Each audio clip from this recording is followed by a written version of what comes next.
welcome to the show. So like I said in the intro, today we have Jason Wubs, who is a leader that I personally find to be really inspirational. You know, as I've been growing Cadence, one of the things that I try and manage at all times is saying like, hey, I want this company to represent who I am and stay true to that while also growing in a way that allows for like different ways of being, different ways of approaching a challenge or an opportunity. And like kind of keeping that sense of like, I want this company to just feel like real, you know, like to be how I am and like what matters to me, but also allow people who are coming in to put their own stamp on it and to help it become something that it couldn't become without them. So things that I couldn't even make it become. So when I think of Jason has really led a company that has, come from very honest beginnings into this really wonderful, fast growing company that seems to have somehow maintained that same like family feel to it. So with that, Jason, welcome to the show. Thank you. Thanks for having me, Aram. So, I gave you this glowing review as we were going into this, and it's totally true. I'm so lucky that I get to spend time with you and all your team. When you think about that, like maintaining that sense of just being like, calling something family is a little sticky, but just that sense of like, this is a cool company to work for. How have you maintained that as Westland's grown? I think probably the first thing for me is when I think about how we've evolved, and sometimes I look at the numbers and our growth and causes the heart to flutter a little bit, to be honest with you. But what gives me peace is that I learned a long time ago, if I was going to be effective in this role and I wanted Westland to be the way and maintain some of its values, I had to first understand and be me. And what I mean by that is be authentic. And I learned that through a real good lesson of a manager summit that we had a number of years ago. And I had been CEO, I think, for 2 years, and ambitious and optimistic. So I brought in our first keynote speaker, and I organized the whole summit. And the gentleman, John Herdman, and he, I think, is now the coach of the men's national team. At the time, he was the coach of the women's team, and he did this presentation. And if you've ever seen John, he's a handsome dude, and he had the real nice shoes, and came in, and we have probably, I think there was maybe 100 people there, and about 70 of them are female. So he walked in and had a presence to him and a cool factor. Uh-huh. And he put a shot up of Christine Sinclair on the screen to start his presentation, and he had the headpiece and walked across the stage with his sport coat and his jeans. And at the end of his talk, he had another image of her, and I looked around the room, and everyone's eyes were welled up with emotion. And he was such a powerful speaker, and my eyes were welled up too, but not because of what he had said. I kept looking at my speaking notes, and I was going to do a state of the organization after. And what really hit me about that was, first, never, ever book yourself after a keynote speaker to talk to the group. That's what they're good at. But more importantly for me, and I got up and my armpits and my dress shirt were sweaty, and I just threw it out there to the group that I was having a WTF moment, and it seemed to resonate with everybody. But what I learned from that is, I'm not John Herdman. I am Jason Wubs, and I need to be who I am. And in terms of authenticity, what I've learned over the years too is one of my gifts is that I relate to people. And there's a number of reasons why. Growing up in the business, my family roots, the way my father is. And so I've learned that people in our organization really appreciate and have come to love that about me. And I saw that a couple years later. I sort of fine-tuned my speaking skills, and we had about 150 managers and then some external company people, and I was doing a State of the Union address, and I moved away from the podium, and I was starting to get into my groove, and got a little off script, and someone asked me a question about young people in growing up in the industry, and should we push them faster or should we, hold them back? And I said, if you're asking me, I think we should throw them to the wolves. And Yeah, what I meant was something else, obviously. And the room burst into laughter, and my face went red, and I thanked everyone for their time. But what I found out later was that a lot of our managers were like, oh my goodness, I could totally see myself saying that. What has become now a theme at Westland is when I speak, we have people that hopefully listen to my message, but we also have people, it's like a treasure hunt of Jay-isms now, where I wonder what he's going to screw up in his sayings. And people even have lists of them. But I think what it does for me, it's also a reminder is I'm quirky, but I'm real. And so as we grow, I need to evolve my behaviors. And one of the things I've learned is to, in leadership, is to listen, and be open to ideas. But I have a real peace in that I know who I am, and I leverage those strengths. Yeah, I love that. You're fortunate that they're just looking for a list of Jay-isms instead of like howling, like, oh. Well, trust me, Aram, there's been some worse ones. So I'm real interested in, I know the story, but I'm interested in the audience knowing the story of Westland, because it's a really cool story. So if you can just give us like real brief overview of the company, where it started, where it is today, but also add your story in there as well, like your entry into the company and then your evolution. So let's talk about both the company and you in terms of like from start to where we are now. Yeah, Westland was founded in 1980 by my father, and Jeff worked for Jeff Wubs, and he worked for a large insurer at the time and was moving up in the company ranks. And Jeff was getting tired of the push and pull. Get told he needed to go to Chicago or New York on a moment's notice or a day's notice. And he got the nod for a promotion, which would mean that our family was going to move back to Toronto. And he just didn't want that. So he made the difficult decision. He resigned from what was a good paying job at the time, and sold our family home in Burnaby, which is a suburb of Vancouver, of course. And he had a friend in the industry co-sign a loan to buy Corey Insurance, which was an insurance brokerage in Ladner, BC. And interest rates back in those days were at 17-18%. So he took a big risk. And what he wanted basically out of that is he wanted to be his own boss. And he would say this, I just want to be able to come home for lunch. And he wanted to attend our events.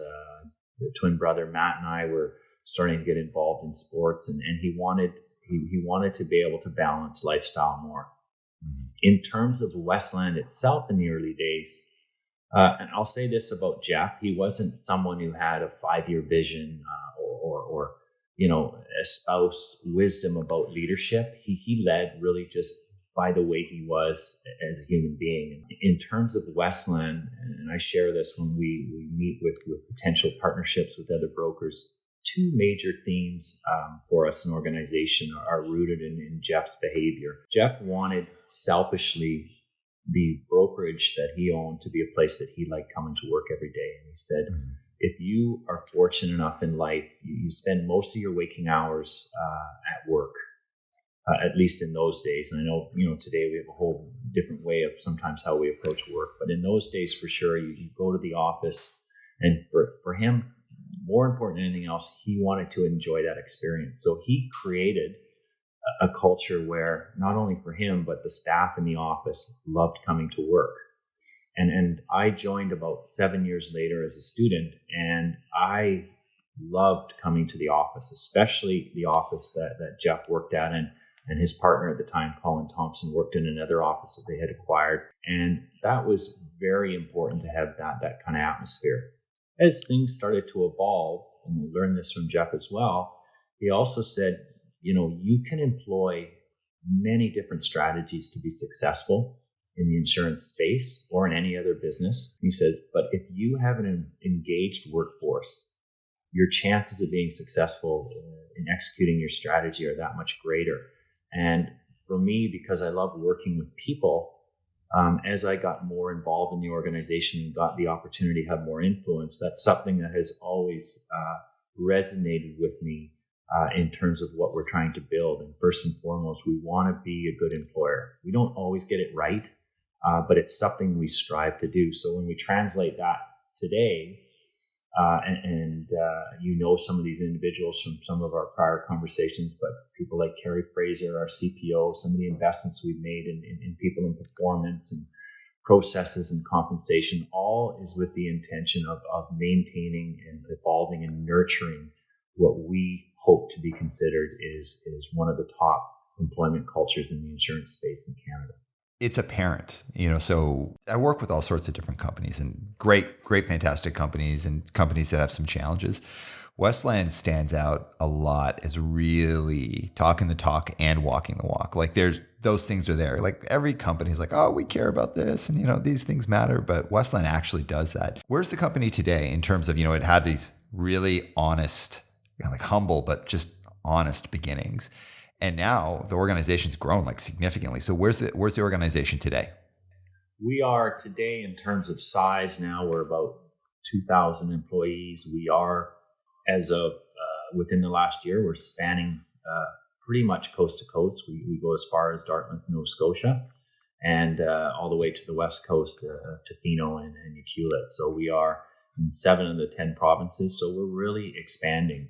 And I think one of the challenges there is for us is knowing how important culture is. How does this Wubs family-based business from the 80s and 90s and maybe early 2000s, how does that translate into a national culture that we hold those same values? And so that is a challenge, but it's also something that I think our leadership team and the people within Westland have been there for a long time are very excited about meeting that challenge. And it's pretty exciting.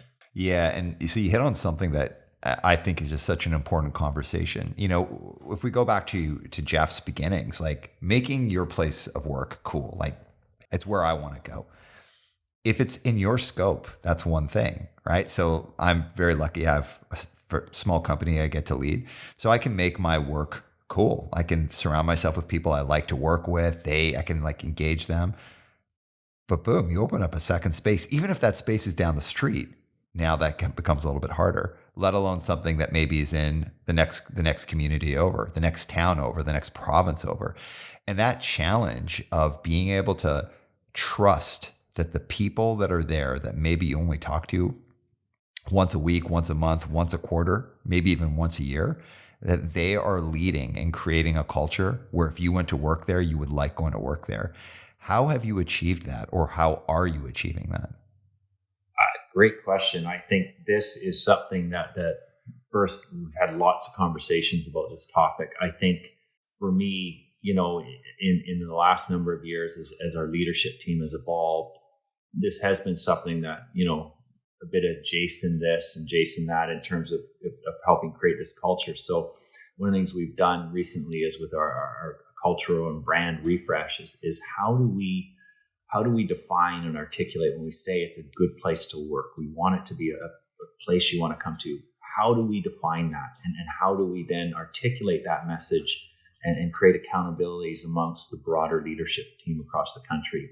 And I think for me, I know through conversation what that looks like, but it's also then for me as CEO to say, let's translate that and let's make sure that holds true.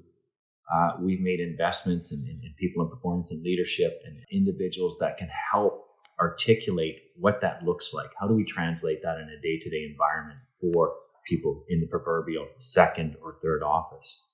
Mm-hmm. And I would suggest we're really starting to have some success there. Yeah. Well, it's interesting because you've been at it obviously for a while, and there's that sense of like, you even been at it for a while. You're like, oh gosh, I actually feel like maybe we're just starting to wrap our head around how to do this well, rather than just kind of like, we hope we're getting it right. Like you're starting to get into a groove of, and this is actually how I think we do this. Yes. And this is what it means when we say Westland will be a great place to work. Right. And for me, Aram, I've sometimes struggled with that because I am a storyteller. And so I can explain it, but you can't always have 20 minutes of someone's time to explain and define, well, what does it you mean by you have a great culture? And then so with people within our leadership team and people that we've invested in that help draw it out of me and others. Like how do we translate that into actionable steps for the broader organization? I'm just really excited to see that work happening. Yeah. And well, let's talk about you now. So let's talk about your entry point into the business. So you mentioned you started when you were a student and you loved coming to work, but tell us about your evolution to where you are today. I started as a summer student, and of course, like any summer student, I didn't have a grand vision.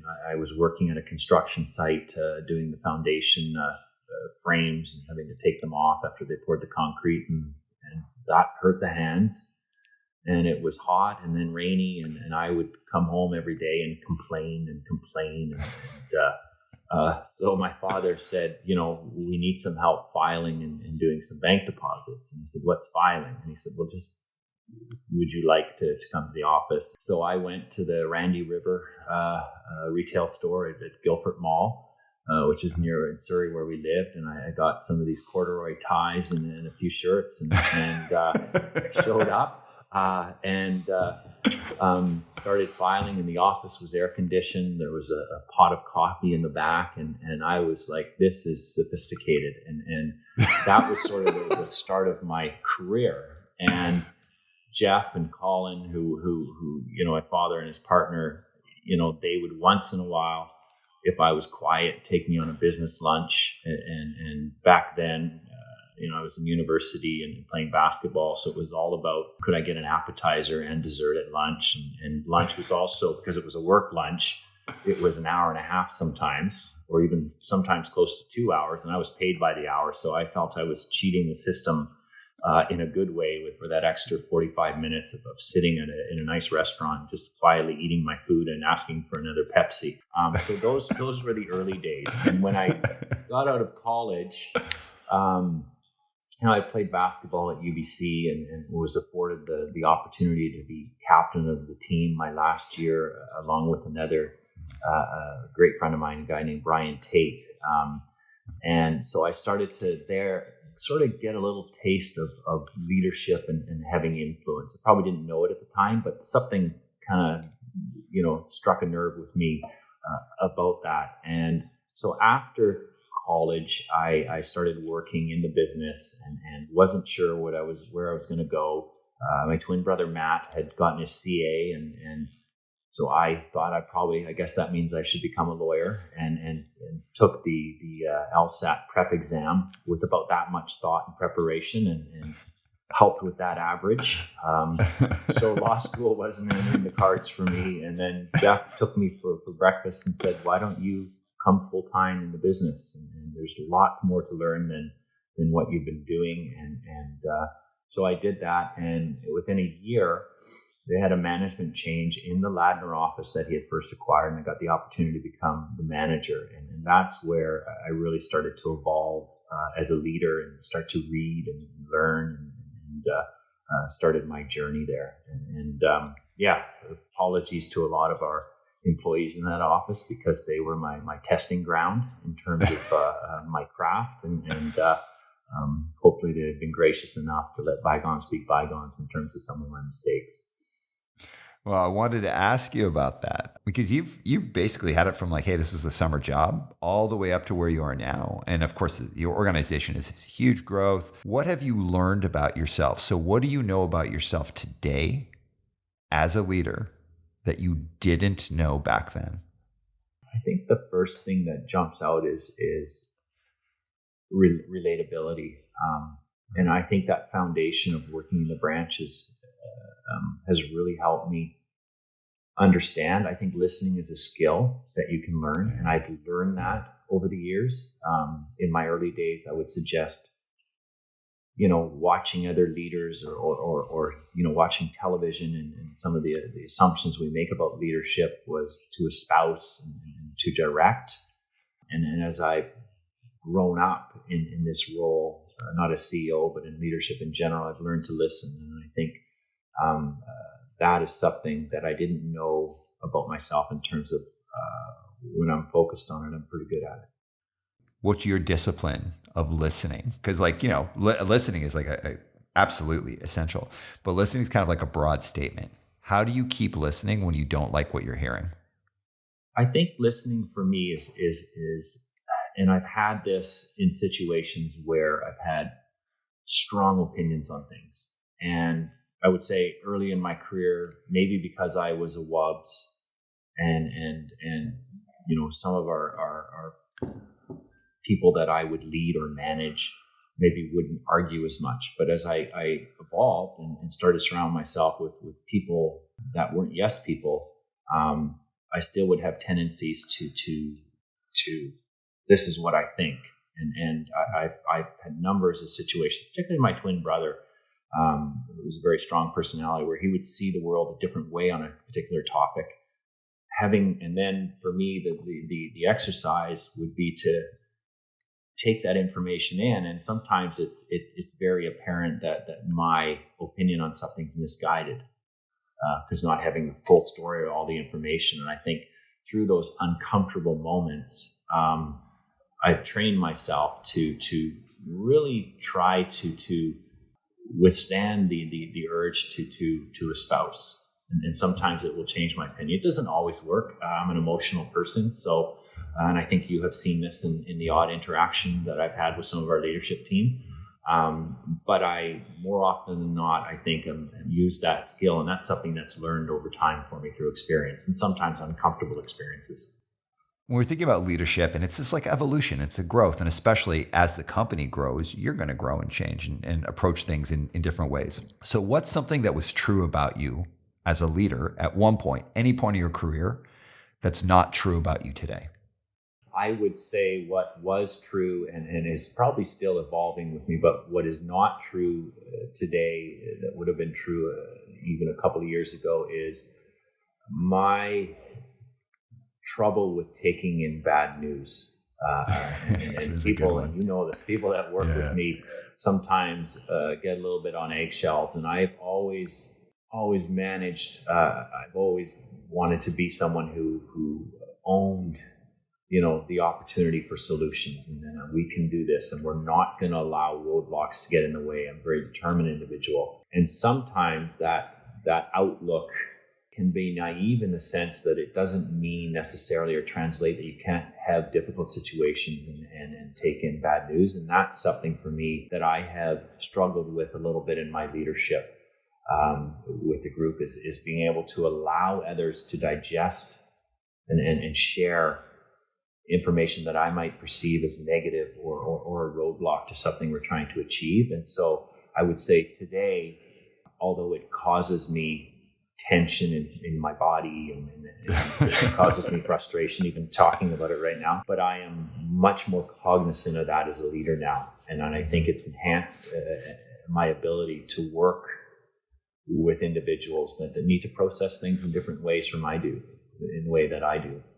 Yeah. And allowing that kind of diversity of thought and different ways of kind of hitting a problem. Sometimes people need to sit with things.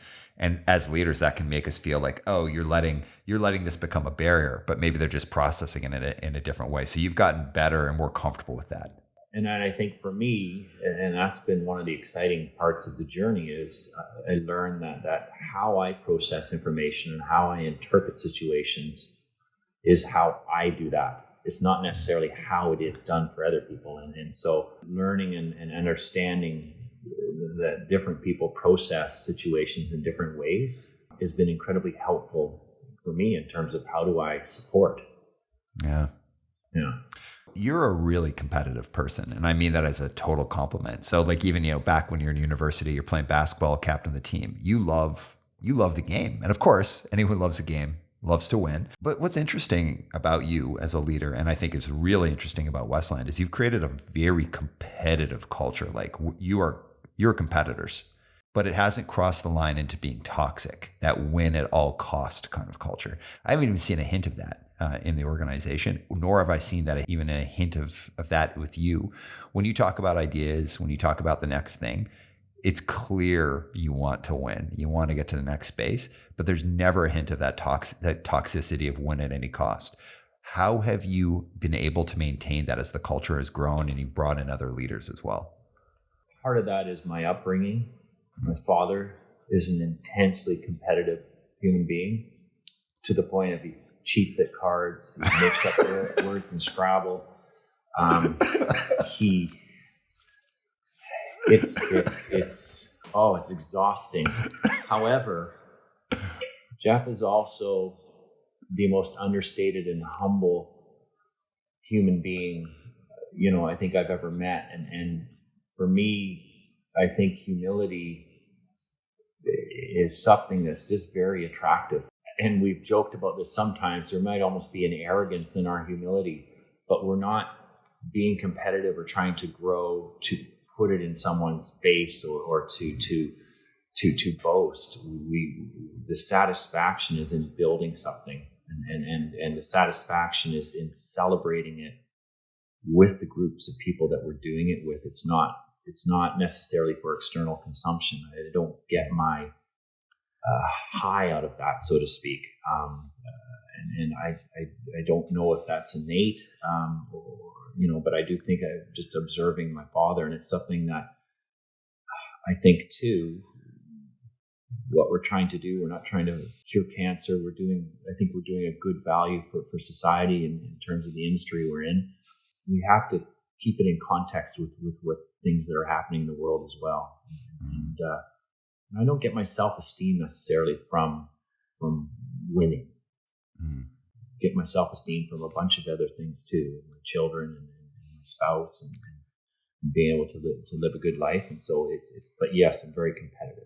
That piece of not getting your self-esteem from winning, I believe that's like a real differentiator around having a healthy approach to winning and like just enjoying being in the fray versus becoming obsessed with it and allowing it to become toxic. Like I look at work, or I look at passions, like what people are really passionate about. I kind of think of three ways, like interests, like there are things you're interested in, then you have hobbies, and then you have passions.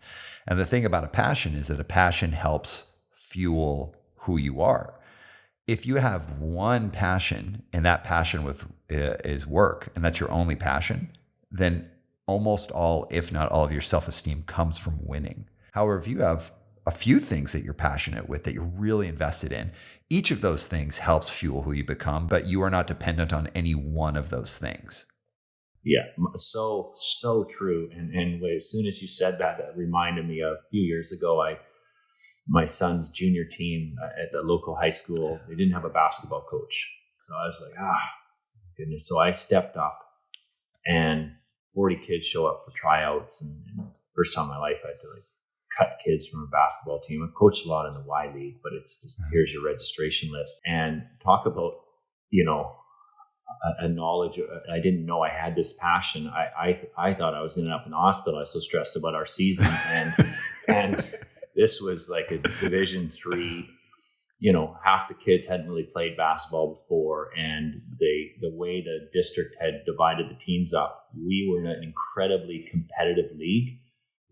I have played ball my whole life, so I know what the other high schools and some of the quality. So we were wonderful kids, but we were the kind of the bottom of the barrel in terms of talent. And we made it right to the finals, and we had 2 buses come out. So thank you to Westland for sponsoring the pizza and the buses. It was an expensive season for me and these kids, but we had fans come out, and it felt like almost like a Hoosiers event. And none of it was so wonderful. And again, it wasn't so much about trying to win. It was in reflecting about it after, it was about the experience of it with these kids. And I thought, this is something hopefully they don't forget about, but I know I will never forget about it. It was awesome. Yeah. It's the quality of the pursuit. It's the being in the fray, and winning is awesome. Like I love to win, but it's that like you're building something. Yeah. We lost the final at the free throw line, and my best player, and he burst into tears. I felt, I don't want to say it now, but this is a good life lesson for you. You have to feel some loss if you're going to really enjoy the wins. I feel like in retrospect, I need to write a theme song for this season that like should have been playing as like so slow motion things were happening. Like, let's talk. Let's make something. Let's talk about some kind of like broader things around leadership. So you're now a person, and something I firmly believe is the more senior you get, the less instruction you're doing. And what I mean by that is like when we're younger leaders, we're often instructing people. So we're showing people how to do something, and then they go and do it, and then we give them feedback and they do it better and better. Kind of like a driving instructor. You're showing someone the mechanics of how to drive. But the more senior that you get, and as you get grow further and further in your career, you do less instruction and more coaching. So you're not showing someone how to do something. You're showing them different ways of thinking about things. And now that you're in a CEO space, this is really about very little instruction. Like, you shouldn't really have to instruct people around you, but you probably spend a lot of your time teasing out different ways of thinking or different ways of hitting problems or like bigger strategy pieces. So if you're thinking about how you're coaching the art of leadership, what does that look like for you? Like, what does the art of leadership look like for you from like kind of a thought piece? I think when you talk about it through that lens, I think first you have to be comfortable in your own skin when you attract and recruit top level talent. When you suggest that most of the work, if we're doing it at a high level from leadership, is coaching and providing different ways to look at problems, but not instructing. That, for me, I would suggest in the last few years has been really exciting, but also at times overwhelming, because you could read any business book, hire people that are better than you, and then everyone uses that cliche. Oh. When you actually hire people and bring people on that, and I hate to use the word smarter, because what does smart mean? The intelligence is measured in many different ways, but we have been fortunate enough to attract what I think are some very high caliber individuals within our executive team now. Mm-hmm. And for me, that's a self-esteem check, because, and I've said this to the board when we talk about succession planning, if we all applied for the CEO job at Westland right now, and there's no history or understanding of me, and we went head to head, it's the first time in my career where I'm like, am I going to come in fourth, third, second, or first? And then I am a little bit glad that we're the majority shareholder still. So totally. Like, would you get your own job if you had to post back into it with totally. Post back into it. But that's powerful in the sense that, for me, and that's my foundation. And it's not that I lack confidence in my abilities, but when I think about it that way, I really have to be methodical in terms of how I choose to interact with the executive and the conversations I have. And I will suggest this sometimes. As recently as last week, I had a situation with our president and COO where I thought I was trying to coach, but as I heard myself speak, I'm instructing him.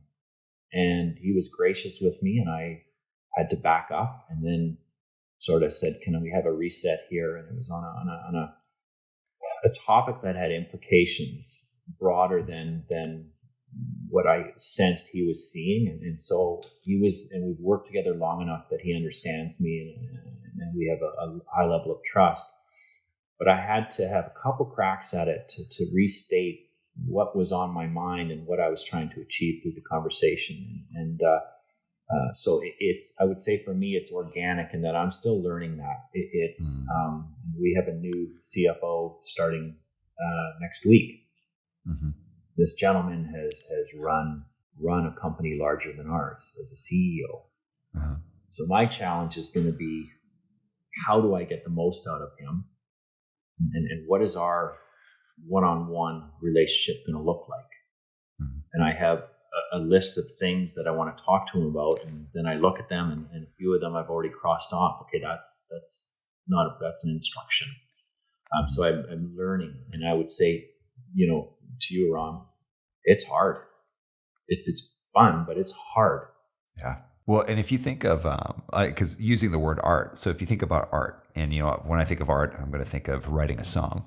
Writing a song, each song has a different feel, different intensity, different lyrics, different structure, but they all need to fit together on the same record and be cohesive. And that's the way I think of like top level leadership. Like when you're in a C-suite, or even if, let's say, you're leading a team, it's the idea. It's like I put it together like as if you're putting together a collection of songs for a record, or a collection of paintings for a collection that you're going to have at a gallery. It's that each has its own distinct identity, and the way you interact with it is distinct. Like, yeah, there are going to be some similar practices that you use over and over again, but your interaction with that piece or with that song is going to be distinct and unique. but they all work cohesively together as a group. That for me is what the art of leadership is that you have the practices that you use. So for example, if I'm writing a song, I pick up a guitar or I pick up a bass. I think of things like structure, like verse, chorus, like ending, like how do the lyrics, like there are structural things I think of, but I have to immerse myself in that song and then make sure that it works with every other piece. But I also have to be willing to allow there to be outliers and things that might change the dynamic of a record. I don't want every song to sound the same. I want the songs to be different. And I have to like take leaps. When I think of the art of leadership, that's what I think of. And when I think of the way that you interact, and especially like as you've been evolving in your own role, that's something that I think you're really starting to master. I have a question that's related to this because you've mentioned a few times. And sorry, was there a comment you wanted to make to that before I went forward? I think, and this is my personal opinion, I think leadership often is misunderstood from the standpoint of we see U.S. politics, the presidents, current and former, a lot of I words and lead us here. You know, Biden is getting the U.S. out of the pandemic, or Justin Trudeau is doing this or doing that. So I think sometimes there's this unnecessary pressure on CEOs or leaders that there's this, I must have this wisdom. And that's just not how the world works. I got a tremendous amount of credit last year as our organization navigated the pandemic in the beginning. And yes, I think I did a pretty good job. We closed the offices for the safety of our employees. We were further ahead than other organizations, but that wasn't a J statement. I didn't say to the exec, we need to get ahead of this. This came from Steve Sash, a colleague of mine, phoned me up. Have you given this any thought? I said, just everything's happening so fast, Steve. What are you thinking? And I talked to Carrie Fraser, our CPO, about it. So it's not leadership to me, especially in when you're trying to achieve great things or you're in times of crisis. If you really want to be effective, there's a team of people. And sometimes for me, especially last year, yes, I was the messenger on a lot of things. But there was a collective, even well beyond our executive team for that matter, that helped the organization navigate. Westland navigated with the collective group of people we have across the organization, not because of me. I maybe just set the tone for that. Yeah, I love that. And that's an incredible addition. All right. So you mentioned something a couple of times that I think is really valuable if you're comfortable sharing it. So you talked a lot about being comfortable in your own skin, when you're hiring top talent or you're leading. And I think we can look at that as two ways. Leaders need to be comfortable in their own skins, but organizations need to be comfortable in their own skins. You have to understand who you really are, and that who you really are is the best version of who you can be. So you're doing that work. I want to ask this question in two ways. That getting comfortable in your own skin, like really understanding yourself. What have you done as a leader to get there? I think good mentorship. I have sought out good mentors in my life. My father obviously is a mentor. My former basketball coach at UBC was a mentor, certainly in my early years as a leader. And a gentleman named Don Callahan, who was the president and CEO of Guy Carpenter, a reinsurance broker, the Canadian operations based in Toronto. Don has been a good mentor. So I think for me, seeking good mentorship and having these kinds of discussions always helps. I don't mind putting this out here too, counseling. My marriage separated from my first wife about 11 years ago, and I went to see a counselor, and she said, "What's your purpose here?" And I said, "I want to do this right." She goes, "What do you mean by right?" And I said, "It seems so many people go through these situations. Heather and I love our children. We don't hate each other. I want to make sure that I'm happy and have a fulfilling life going forward. How do I navigate this?" And so part of that was understanding more about myself. And so I think in terms of authentic leadership and how I approach it, I think you have to spend time on yourself, understanding what makes you tick, and not just the strengths and leveraging those, but we talked earlier about my struggle sometimes with negative conversations. That's something that I own. I need to learn how to process that and understand that other people process the situations differently. That's something that Jason can improve upon. And so I think with my leadership, that has really helped by being open to learning. Yeah. And I think it's so valuable. And I appreciate that vulnerability. Like, again, like as a guy who's been a therapist for many, many years, I've gone to therapy. Absolutely. Like 100%. I love that in our society, but especially in the business world, that conversation about what it takes to be happy and to be whole, that we can have that a bit more and that we can talk about mental health.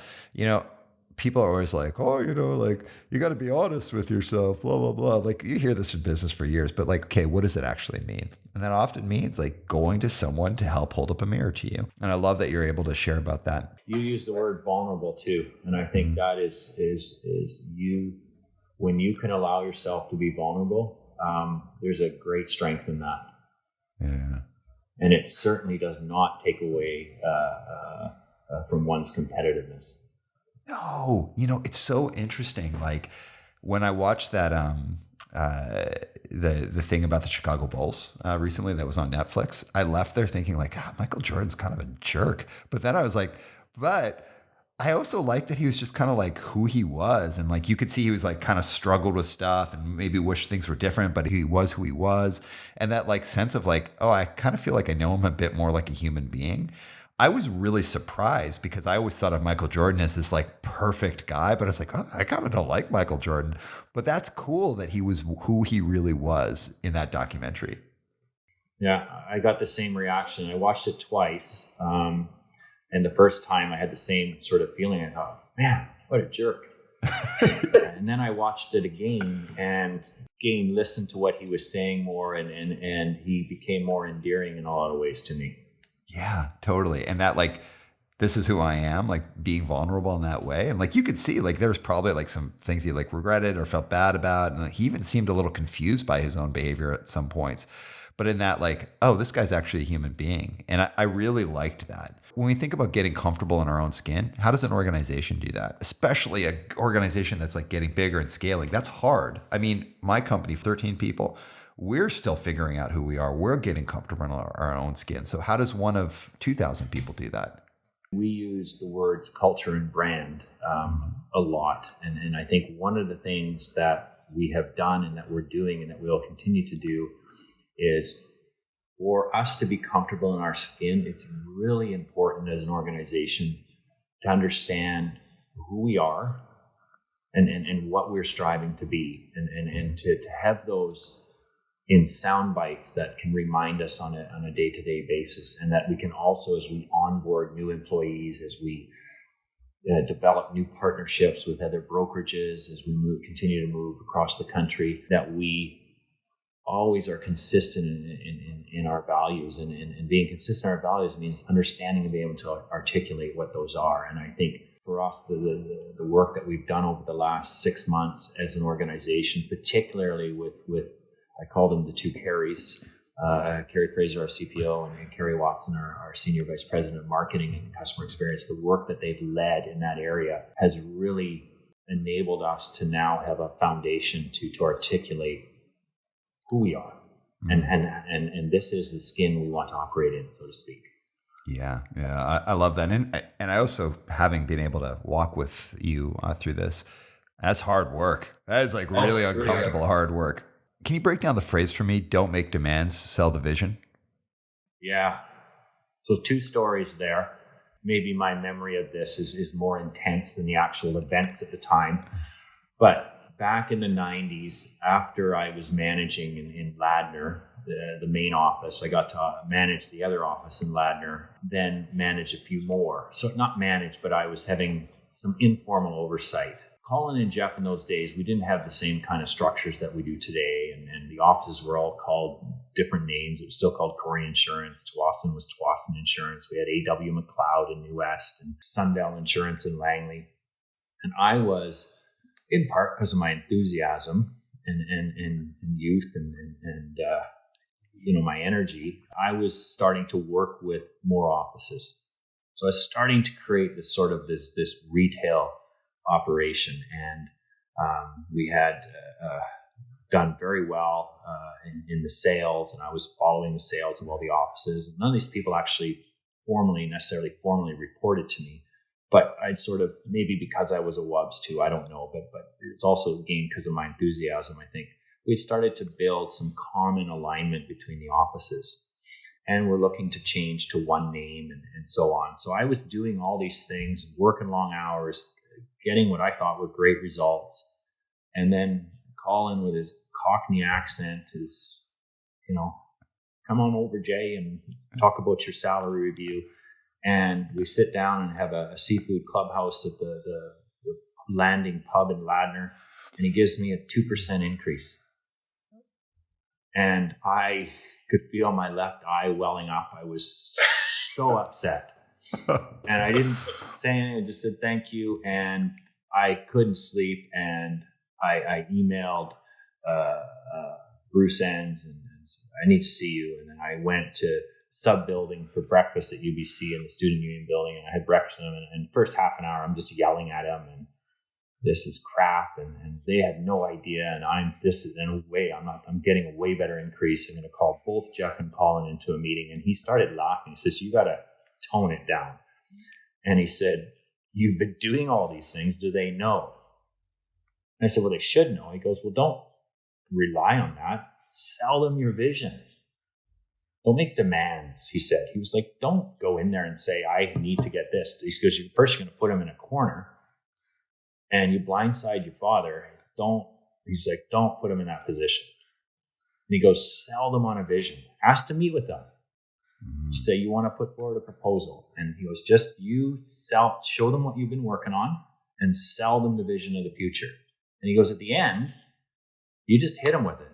Say, what's that worth to you guys? So I did just that. And I can still remember in the boardroom, and father called me the 2 nights before, what's this meeting about? I said, just show up. It's all good. And I gave them each a copy of because we didn't have PowerPoint and stuff at that time. And they were getting all excited. And Colin's like, this is great. They're just lapping it all up. And then at the end, I just said, now, how much is this worth to you guys? And I could see my dad's eyes twinkling. Well played. And it wasn't fake stuff. I had done this and I was doing this. And then Colin's like, I didn't give you a very good increase, did I? And I said, I don't have any demands here. I'm not an owner. You guys take draws or whatever. I said, I don't have visibility. It's not my business. But I said, my salary is my income. Heather and I want to buy a house at some point, and I don't want to, I think I'm doing a lot. And so they got back to me, and I got a really nice increase. And I kind of thought at that time, everything else for the rest of my life is gravy. I can go to a restaurant now. I can get 2 beers instead of 1. I don't have to, do early bird. And so what that taught me though is whatever position you're in, sell the vision. You got to convince people. And so further to that, later on, I had also then asked Jeff, because Colin wasn't really wired that way to think about organizational structure and stuff. And I said to Jeff, like, should I not become the VP or the regional man? We didn't have regional manager. I wanted another title. I wanted to be the boss of these people, so to speak. And he said, no.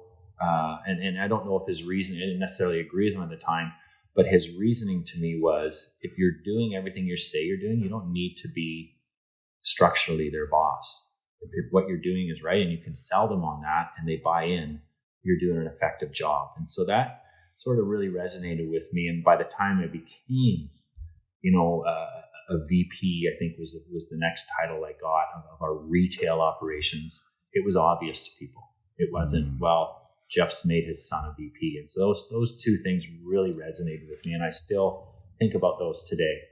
Yeah. And I love that, man. Like, don't make demands, sell the vision. Like, probably one of the most uncomfortable conversations I've ever had as a professional was when I got hit with a bunch of demands in a conversation I wasn't expecting. I got put in a corner. So I would have been in your dad's situation that you avoided doing. And I remember getting like defensive, like, why are you doing this? And what didn't happen was the selling of the vision. And if that had happened, I would have been like, damn, okay, like, yeah, maybe like you've made a great point, instead of feeling like put on there. I think about that conversation a lot, because I I never thought about it the way you've just said it here. And that's actually a way that I think I'm going to talk to people about it going forward, because like I want to pay people what they want, or I want to give people the opportunities, but I need to understand what you're doing so that we can make that happen. Yeah. And I didn't totally know it or fully understand it at the time, but it was an incredibly, in hindsight, a powerful message from Bruce. Yeah. It had really shaped me. And again, I just always think about that. And also, like you just said, I've been on the receiving end of demands, and it's always a reminder. It's not an effective strategy. No, it sucks. And then it puts you in this weird, like someone has to win and someone has to lose space when we can both win. Yeah. I've got a couple more questions. Well, actually, I've got 4 questions for you.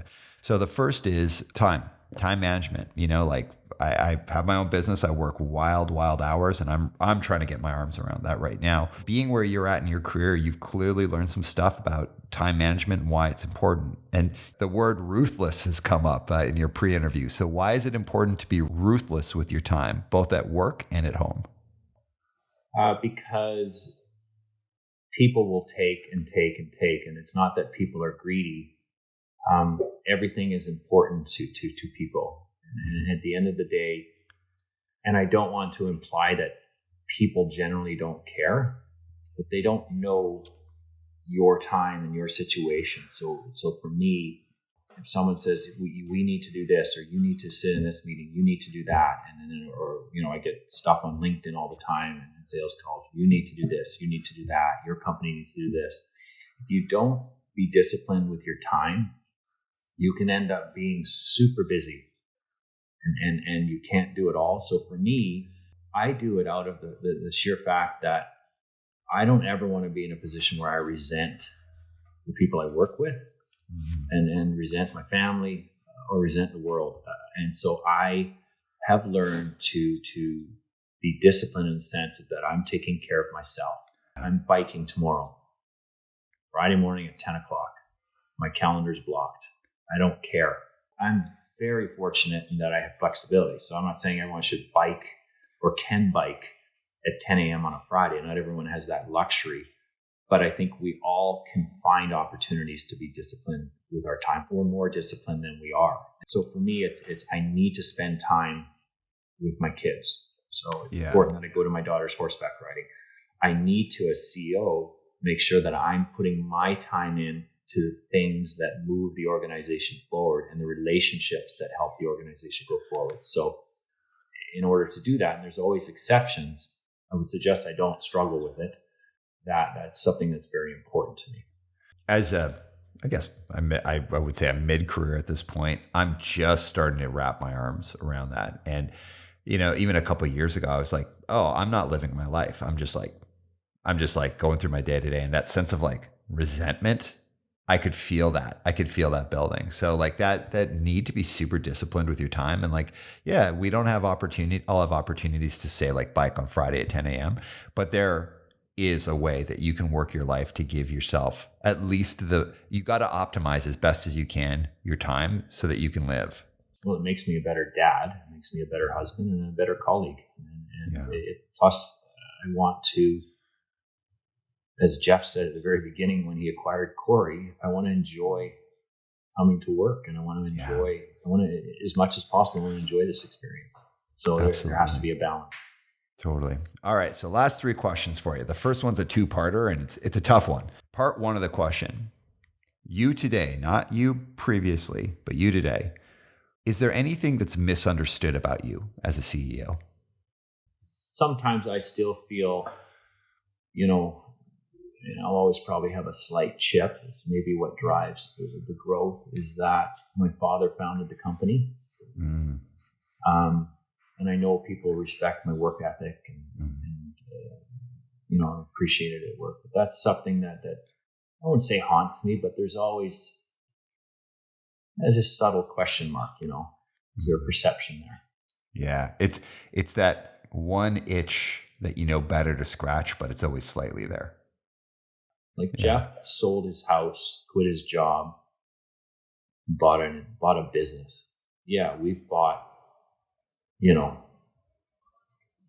incredible amount of agencies and built this organization, but it's always been, balance sheet driven or electronics. I've never had that feeling of, I just sold my house, took out all my savings and bought that. So there certainly is a privilege to coming in when I did and being able to put more wood on the fire, so to speak. But sometimes that gnaws at me ever so slightly. Okay. Great answer. All right. Part 2 of the question is, what is perfectly understood about you as a CEO? So it's something like a perception that people have about you and you're like, yep, dead on. That's completely understood about me. People know that I care deeply about our organization and the people that work at it. Yeah. All right. Second to last question. Give me a top 3. You're getting revved up to compete, and it could be compete like you're about to go for a ride. It could be compete like you're going to go into a big meeting, anything that you're ready to compete about. Top 3 songs that really get your blood pumping. Oh, well, the first one that comes to mind is U2 Streets. That one. Because I always think of Canucks games, and then I think of Boston long play. I think it's called something like that. It reminds me of the Richmond Colts. Hopefully none of them see this podcast. But I was always, that got me revved up. Ryan Tate, my friend and co-player at UBC, he played for Richmond, and that song always gets me pumped. And then I'd have to throw some Queen in there. If I ever need to be inspired, we have a small theater downstairs, and I'll go and the whole house will shake. I'll go down and play the Live Aid Queen section, and I'll just crank it. So. Yeah, I love that, man. Speaking of Queen, my 3-year-old, she started to sing "Another One Bites the Dust" just as she walks around, and I can't, it is the funniest thing when she's just like, we're walking through a park, she's like, "Another one bites the dust." Okay. I asked my kids about Queen the other day. From their generation, what do they think about Freddie Mercury relative to today's artists? Do they understand or? And I know it's and they're like, no one like him, and it's just so. Yeah, Queen would have to be at the top of the list. I love it. All right, final question is, as we're closing off, we have such a wide variety of people that listen to this podcast. So we have people from the straight up corporate world who are leaders, CEOs, building businesses. We have entrepreneurs, we have artists, we have people who are musicians, people who are, into activism. So it's a pretty broad range of people, but they all come here to learn about leadership and to hear about leadership and from people who are leaders. So anything that you want to share as we're closing off around leadership or how to really be in that mix with people to create results? When you say it in terms of creating results, maybe I could close off by sharing my last, my third mentor, Don Callahan. When I became CEO at Westland, he flew out from Toronto to have lunch with me to congratulate me. And I said, "Don, can you give me some advice? I'm CEO now." And he goes, "Well, what do you mean?" I said, "I don't even know what questions to ask you yet, to be honest." And he says, "Well, what do you want to accomplish?" And I said, "Well, we've got a real opportunity to grow Westland now. We're going to loosen the purse strings. We're going to reinvest more. We want to triple the size of the company." And he said to me, "What if you could look 5 years from now and the company was even more than that? It was 4 times the size. Everything you've got on your list is accomplished. But the perception was, or you got no credit for that. But the company achieved all of that." And he goes, "If you could have that as CEO, would you take that?" And I said, "I don't totally understand what you mean." He goes, "Company Westland, you're at the helm. Company quadruples in size. You meet all of you exceed all of your wildest dreams and your plans. But you, Jason Wubs, people don't look at it and say, Jason Wubs did that." I said, "So what are you saying?" And he goes, "What do you think I'm saying?" And I'm saying, "So the team did this, and not necessarily in spite of me, but the world's not looking at me saying, he must have done that. He's great. I.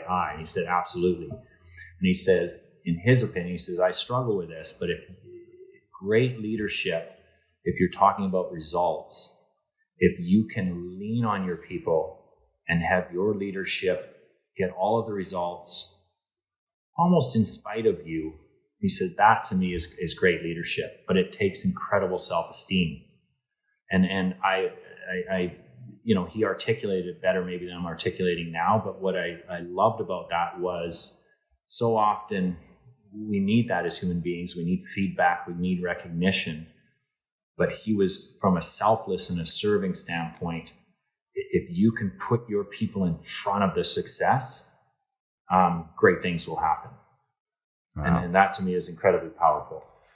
That is really powerful and a great place for us to be rounding up. So Jason, thank you so much for your time. This was a lot of moments in this conversation. Not only do I like hearing what you're talking about because we know each other and I know Westland well, but also I learned a lot. So thank you so much for joining the show today. Yeah, and thanks for pushing me on this, Aram. It's nice to, I've listened to podcasts, but it's never been something I would put my hand up and say, I must do that. So I appreciate for my journey as well, you giving me a little nudge. I really enjoyed this. Heck yeah. Thank you so much. All right, everyone, we will see you in the outro. And Spencer, drop the beat.